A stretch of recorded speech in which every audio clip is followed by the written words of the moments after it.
অনেকে রমজান মাসে সাহারির খাবার এমন ভাবে খায়, এক সময় আমরা দেখেছি ছোটবেলায় যে অনেক মুরব্বীরা আছেন রাত 12টা 11টার দিকে উঠে সাহারি খেয়ে তারপর শুয়ে পড়েন। এটা যেমন একটা ভুল ছিল, সাহারি হলো শেষের দিকে খাওয়া উত্তম, ওনারা খাইতেন আগে। অতিরিক্ত সতর্ক যেটাকে বলে, এত আগে কেন খায়?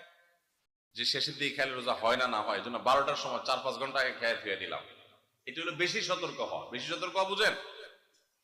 এক লোক দোতলায় শুয়ে আছে ফ্লোরে, তো একটু পর পর মাথা উপরের দিকে উঠে ফেলতেছে। কেউ জিজ্ঞাসা করলো, কি ব্যাপার, তুমি কি এমন কেন করতেছো? ফ্লোরে শুয়ে আসো চিত হয়ে, একটু পর মাথা উঠাও কেন?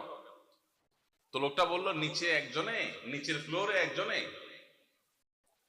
সুই সুতা দিয়ে কাপড় সিলাইতেছে, এইভাবে সেলাই করে টান দেন উপর দিকে।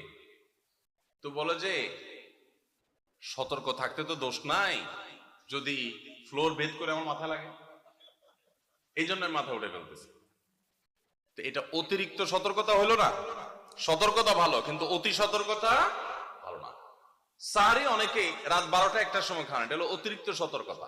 এত বেশি ভালো না, এত অতিরিক্ত সতর্ক হওয়া বরং নিষেধ। হাদিসে নবী সাল্লাল্লাহু আলাইহি ওয়াসাল্লাম আমাদেরকে সাহারি শেষের দিকে খেতে বলেছে। এখন আরেকটা ভুল হলো, অনেকে সাহারি এত শেষে খান যে মুয়াজ্জিনের সাথে ওনার কম্পিটিশন হয়। মুয়াজ্জিন মাইক ধরে,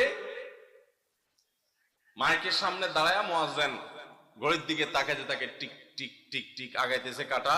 মুয়াজ্জিন প্রস্তুতি নিচ্ছে যে আল্লাহু আকবার করে হাঁক দিবে, আর উনি ওইদিকে প্লেট হাতে গ্লাস হাতে খাবার খাচ্ছেন, ধুমায়া খাচ্ছেন, এবং কম্পিটিশনে লিপ্ত হয়েছেন যে মুয়াজ্জিন আগে আল্লাহু আকবার বলে না, তিনি আগে গিলে শেষ করেন।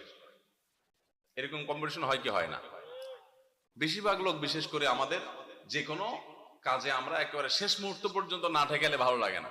এই যে একদম আজান হওয়ার আগ মুহূর্ত পর্যন্ত খেতে থাকা, অনেক সময় দেখা যায় যে ভেতরে যেতে যাচ্ছে আজান পড়তেছে, এখনো আমার গলার নিচেও নামে না, এদিকে আল্লাহু আকবার শুরু করে দিছি, আল্লাহু আকবার শুরু করতেছে, তখনও চাপাই দিছি, এবার ফালাই দিছি। দেরিতে সাহারি করা সুন্নাত, এর মানে এই না যে এত দেরি করবেন যে মুয়াজ্জিনের সাথে আপনি চোর পুলিশ খেলাবেন। এত দেরি করা এটা অবশ্যই সুন্নাহ নয়। নবী করিম সাল্লাল্লাহু আলাইহি ওয়াসাল্লাম সাহারি খেয়ে শেষ করার পর ফজরের নামাজ পড়তেন, মাঝখানে 50 আয়াত পড়ার মতো গ্যাপ থাকতো।